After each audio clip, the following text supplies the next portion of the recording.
ಕನ್ಯಾಕುಮಾರಿ ಬಂದು ಅಲ್ಲೇ ಮಾಡಿದ್ರು. ಲೋಗೋ ಡೌನ್ ಮಾಡೋಣ ಸ್ವಲ್ಪ. ಇದು ಇದೇ ರೀತಿ ಮುಂದುವರೆದರೆ ರಾಜ್ಯದಲ್ಲಿ ಅಷ್ಟೇ ಅಲ್ಲ, ಕಾಂಗ್ರೆಸ್ಗೆ ಜನ ತಕ್ಕಪಾಠ ಕಲಿಸ್ತಾರೆ. ಇವತ್ತಾಗಲೇ ವಿರಾಜಪೇಟೆನಲ್ಲೋ ಕೊಡಗಲ್ಲೋ ಎಲ್ಲೋ 3 ಜನ BJP ಕಾರ್ಯಕರ್ತರ ಮೇಲೆ ಹಲ್ಲೆ ಮಾಡಿ ಬಹುಶಃ ಮೈಸೂರಿಗೆ ಅವ್ರನ್ನ ಆಸ್ಪತ್ರೆಗೆ ಕರ್ಕೊಂಬಂದಿರಬೇಕು. ಅಲ್ಲೂ ಏನೋ ಒಂದು ಸಮಸ್ಯೆ ಆಗಿದ್ದಂಗಿದೆ ವಿರಾಜಪೇಟೆನಲ್ಲೂ ಇವತ್ತು ಬೆಳಗ್ಗೆ. ಬಹುಶಃ ಇನ್ಸಿಡೆಂಟ್ ಇನ್ನೂ ನಿಮಗೇನಾದ್ರು ಗೊತ್ತಾಯಿತೋ ಗೊತ್ತಾಗಿಲ್ಲೋ ಗೊತ್ತಿಲ್ಲ. ಇದು ಈ ರೀತಿಯ ವಾತಾವರಣವನ್ನು ಸೃಷ್ಟಿ ಮಾಡಿ ಕಾಂಗ್ರೆಸ್ನವರು BJP ಕಾರ್ಯಕರ್ತರನ್ನ ಇವತ್ತು ಹೆದರಿಸ್ತಕ್ಕಂಥ ಕೆಲಸ ಮಾಡಿದ್ರೆ ಅದಕ್ಕೆ ಈ ಚುನಾವಣೆ ತಕ್ಕಪಾಠ ಜನವೇ ಕಲಿಸ್ತಾರೆ ಅವರಿಗೆ. ಸರ್ಕಾರ ಬಂದಾಗಿಂದ ಪದೇ ಪದೇ ಈ ರೀತಿ ನಡೀತಾ ಇದೆ. ಈ ಸರ್ಕಾರ ಬಂದಾಗಲಿಂದ ಇವತ್ತೇನು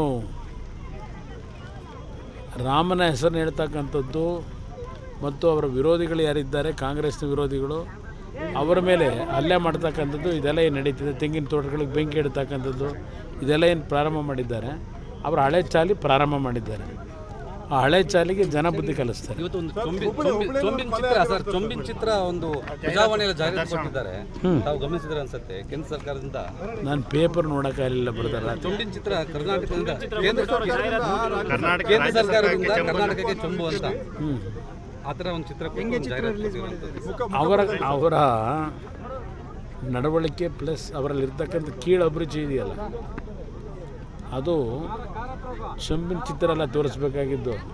ಕರ್ನಾಟಕ ರಾಜ್ಯದ ಜನತೆ ತೆರಿಗೆ ಹಣ ಇದೆಯಲ್ಲ ತುಂಬಿ ಲೂಟಿ ಹೊಡಿತವ್ರಲ್ಲ, ಆ ಚಿತ್ರ ಹಾಕಬೇಕಾಗಿತ್ತು ಅವರು.